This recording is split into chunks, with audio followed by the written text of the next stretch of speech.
এখন থেকে ইসলামী ব্যাংকগুলোকে আর দেয়া হবে না কোনো ধরনের নগদ সহায়তা। ব্যবসায়ীদের সাথে বৈঠক শেষে সাংবাদিকদের কথা জানান গভর্নর আহসান এইচ মনসুর। বলেন, সরকারি খাতে কমিয়ে বাড়ানো হবে বেসরকারি ঋণের প্রবাহ।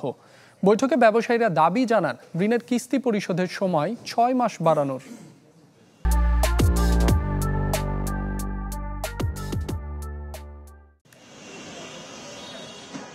দীর্ঘদিনের অনিয়ম অব্যবস্থাপনায় নুয়ে পড়া ব্যাংক খাতের সংস্কারের দাবিতে বাংলাদেশ ব্যাংকে ব্যবসায়ী নেতারা সমসাময়িক অর্থনৈতিক চ্যালেঞ্জ মোকাবেলায় করণীয় বিষয়ে তারা আলাপ করেন গভর্নরের সাথে। জানান, অনুরোধ করা হয়েছে ঋণের কিস্তি পরিশোধের সময় ৬ মাস বাড়ানোর। সেপ্টেম্বরে যারা ব্যাংকের যে সময়টুকু ছিল তাদেরকে যেন ৩ মাস অথবা ৬ মাস বাড়িয়ে দেয়। যেহেতু IMF এর সাথে ওদের একটা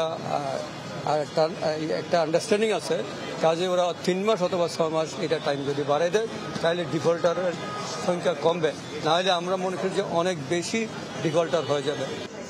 এই সময় রপ্তানি উন্নয়ন তহবিল নিয়েও প্রশ্ন তোলেন ব্যবসায়ীরা। আশ্বাস দেন এই খাতের দুর্বৃত্তায়নের পেছনে জড়িতদের শাস্তিতে সহায়তা করার। পরে FBCCI এর সাবেক সভাপতি আব্দুল আওয়াল মিন্টু সাংবাদিকদের জানান, অবৈধভাবে সম্পদ অর্জনকারীদের বিরুদ্ধেও কঠোর হবে ব্যবসায়ী সমাজ। যেহেতু এখানে অনেক লুটপাট হয়েছে, বিভিন্ন ব্যাংক থেকে প্রচুর টাকা চলে গেছে, নিয়ে গেছে, দুর্বৃত্তায়নের বিরুদ্ধে উনি একটা ব্যবস্থা নিবে বলছে। যারা সম্পদ লুট করছে, অন্যায়ভাবে সম্পদ অর্জন করছে সৃষ্টি না করে, এবং তারা ব্যাংকগুলো লুট করছে, তাদের বিরুদ্ধে কঠোর শাস্তি নেওয়ার জন্য আমরা বলে আসছি এবং ওনারাও ওয়াদা করছে কঠোর শাস্তি নেবেন। বৈঠক শেষে সাংবাদিকদের সাথে কথা বলেন গভর্নর আহসান এইচ মনসুর।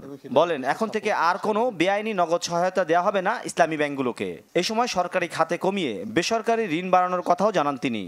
আমরা কিন্তু প্রতিষ্ঠানকে টার্গেট করছি না, যারা প্রতিষ্ঠানের কর্মকর্তা মালিকও হতে পারেন, যদি তারা যে কোনো কারণেই খারাপ কিছু করে থাকেন সেটা আইনগতভাবে সেটার ব্যবস্থা হবে, কিন্তু প্রতিষ্ঠান ইটসেলফকে টার্গেট করে সেটাকে ধ্বংস করা বা সেটার ক্ষতি সাধন করলে পরে সেটা কিন্তু অর্থনীতির জন্য ভালো হয় না।